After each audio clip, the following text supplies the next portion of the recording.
আমাকে অপহরণ করে রাতভর নির্যাতনের মাধ্যমে সকালবেলা ছুরি দিয়ে আমার দুই চোখ উপড়ে ফেলা হয়। এই দেশে আমরা রাজনৈতিক সংস্কৃতি চাই, কিন্তু এমন রাজনীতি চাই না যে রাজনীতি মানুষের চোখ তোলার হাতিয়ার হিসাবে ব্যবহার হবে, যে রাজনীতি মানুষকে অত্যাচারের হাতিয়ার হিসাবে ব্যবহার হবে। আমি গোলাম কিবরিয়া, আমার গ্রামের বাড়ি হচ্ছে কুমিল্লা ব্রাহ্মণপাড়া উপজেলা। আমি চট্টগ্রাম বিশ্ববিদ্যালয়ের শিক্ষার্থী এবং চট্টগ্রাম বিশ্ববিদ্যালয়ের ছাত্রদলের রাজনীতির সাথে যুক্ত। 2016 সালের 21শে জুলাই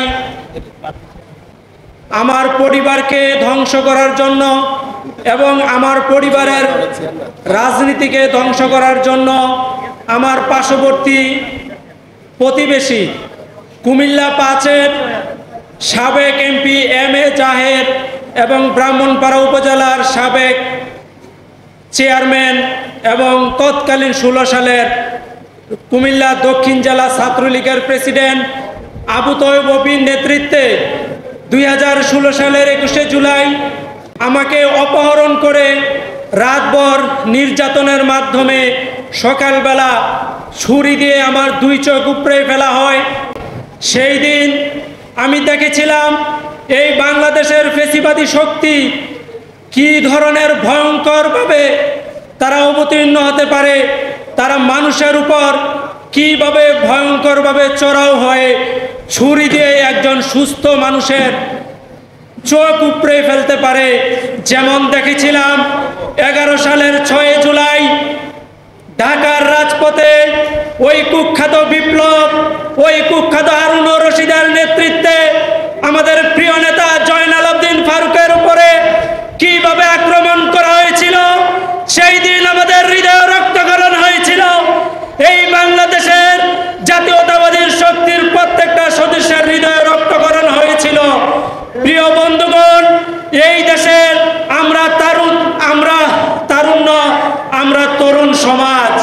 এই দেশে আমরা রাজনীতি চাই, এই দেশে আমরা রাজনৈতিক সংস্কৃতি চাই, কিন্তু এমন রাজনীতি চাই না যে রাজনীতি মানুষের চোখ তোলার হাতিয়ার হিসাবে ব্যবহার হবে, যে রাজনীতি মানুষকে অত্যাচারের হাতিয়ার হিসাবে ব্যবহার হবে, যে রাজনীতি জয়নাল আবদিন ফারুকদেরকে সাপের মতো পিটিয়ে রাজপথকে রক্তাক্ত করার হাতিয়ার হিসাবে ব্যবহার হবে।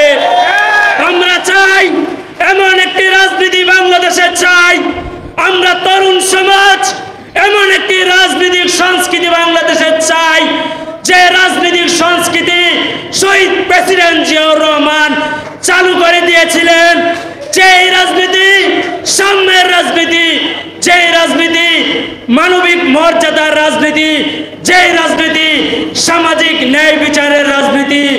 প্রিয় বন্ধুগণ, শহীদ প্রেসিডেন্ট জিয়াউর রহমানের রাজনীতি আমরা করতে চাই। শেষ একটি অনুরোধ রেখে আমি আমার বক্তব্য শেষ করতে চাই। আমার 2016 সালে চোখ উপড়ে ফেলার ঘটনায় আমি 9 বছর কোনো ব্যবস্থা গ্রহণ করতে পারি নাই। এই বাংলাদেশ 5 তারিখের পরবর্তী সময়ে যখন একটি গণতান্ত্রিক পরিবেশ চলে আসছে, আমি গত মাসের 16 তারিখ, এটা হচ্ছে জুলাই মাস, গত মাস জুনের 16 তারিখ আমার চোখ উপড়ে ফেলার ঘটনার সাথে যারা সরাসরি জড়িত তাদেরকে আসামি করে এবং আমার প্রিয় দল জাতীয়তাবাদী দল বিএনপির সহযোগিতায় আমি আন্তর্জাতিক অপরাধ ট্রাইব্যুনালে মামলা দায়ের করেছি এবং আমি বিচার প্রার্থী হয়েছি। আমার দলের সকল পর্যায়ের নেতাকর্মীদের কাছে আমার অনুরোধ থাকবে, আপনারা আমার পাশে থাকবেন এবং আমার এই মামলাকে যাদেরকে আসামি করেছি তারা খুবই পাওয়ারফুল, তারা বিভিন্নভাবে আমার মামলা বানচাল করার চেষ্টা করতেছে। আপনারা সজাগ দৃষ্টি রাখবেন, আমার পাশে থাকবেন। সকলকে ধন্যবাদ জানিয়ে